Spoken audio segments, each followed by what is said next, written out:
শুভ দুপুর বন্ধুরা, এখন দুপুরবেলা সাজিয়ে নিয়ে চলে এসেছি ভাতের থালা।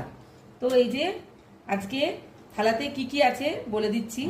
তো এখানে আছে উচ্ছে আলু ভাজা, এখানে আছে চিচিঙ্গা ভাজা পোস্ত দিয়ে পেঁয়াজ দিয়ে, আর এখানে আছে আজকের শো স্টপার দই পমফ্রেট, এখানে আছে সর্ষে ভেন্ডি, আর আছে স্যালাড, আর আর একটা জিনিস আমি মিস করে গেছি দিতে, তো সেটাও দিয়ে দিচ্ছি।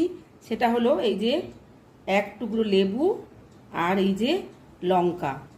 তো এটা না হলে আমাদের চলেই না। এই যে থালাটা পুরো সাজিয়ে নিয়ে চলে এসেছি। আর আজকের শো স্টপার এই যে দই পমফ্রেট। তো এটা আমি আমার প্রতিদিনের মতো এটা আমি আমার হাজব্যান্ডকে দিয়ে দিয়েছি।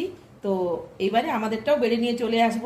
তো তাহলে আজকের থালি কেমন লাগলো সাজানোটা সবাই কমেন্ট করে বলবেন। আর সবাই ভালো থাকবেন, সুস্থ থাকবেন। তো দেখা হচ্ছে আবার অন্য কোনো রেসিপিকে সঙ্গে নিয়ে। আজকের মতো টাটা।